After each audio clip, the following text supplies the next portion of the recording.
Welcome to DEF CON 3. I'm KT McFarland. In the last year, China has greatly expanded its presence in the South China Sea. Here to discuss is Dr. Michael Pillsbury of the Hudson Institute and author of the 100-Year Marathon. So, Dr. Pillsbury, what are the Chinese up to? They were supposed to have a peaceful rise. This doesn't look very peaceful.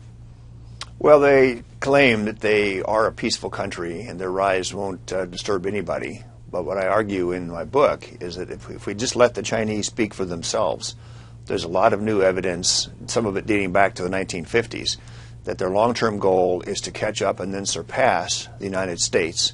They have an end date on it of 2049. They just surpassed us, according to the World Bank, in December. They're now the world's largest economy.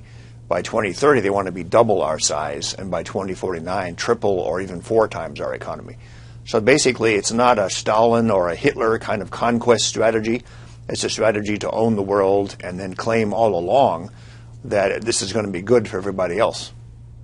But you know, conventional wisdom has for years said, well, the Chinese, they just want to have an economic presence. They just want to improve the lives of their people. They don't plan to expand into the region. They just want to do business with the rest of the world. But are you implying then that for years they've had sort of a secret strategy? Well, I let the Chinese speak for themselves in my book. It's not my opinion. It's their own internal writings that I'm bringing to the public's attention for the first time. Some of it has been hinted at in public speeches by President Xi over the last 2 years. He has a code name for it called the China Dream. And they like to explain this away as, well, everybody has a dream, this is just our China dream. But in fact, it's the surpassing of the U.S. that's the key to the China Dream. It's not, as I say, it's not like Stalin or Hitler of territorial conquest. It's essentially based on their idea from at least 30 years ago that they will need American help, American aid, technology, good terms of trade, American investment to have this China Dream come true. They must have goodwill from the Americans. That's the key point of the strategy.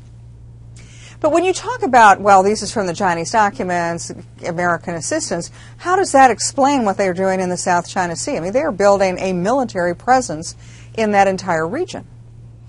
Actually, they deny it. And our Assistant Secretary of State, when he visited last week, asked them nicely not to do this, not to reclaim all this territory, that China signed an agreement not to do this.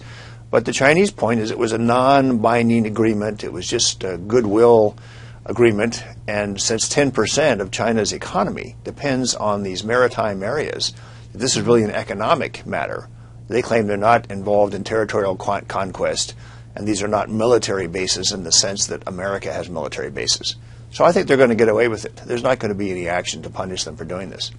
So where are they now going? Where do they go with this? Where do they go with this a year from now, 2 years from now, in this peaceful, non-military expansion in the region? Well, they think they've got our number. They say this is year 65 of the marathon. We have 34 more years. They tend to adjust their strategy, I believe, according to how much outrage there is from the United States. As I mentioned, they need our technology and our trade and our investment. So if we really have a huge outcry and start talking about a China threat, and if their best friends in America start getting upset about the South China Sea, they'll pull back. But so far, that's not happened. So far, they're getting what they wanted, which is a kind of a muted reaction that isn't this curious that they're building these bases, but not any kind of overreaction from the U.S. government. So how would the United States government react if we decide that this is a threat? I mean, what's possible for us to do and what should we do? Well, the most important step we can take has to do with our allies and friends in the region, that we would have to consult with them specifically about what to do about China. We don't do that now. There's no NATO in Asia. There's no collective security agreement. It's what we call the sort of spokes of the wheel come out from Washington, D.C. There's not a lot of consultation. The Indians and Japanese have begun to talk about China directly, but it's really the first effort to do this. And it's a long way from being a sort of a spirited discussion of what to do about China by all of its neighbors. That's really not happening yet, and the Chinese are very happy with that.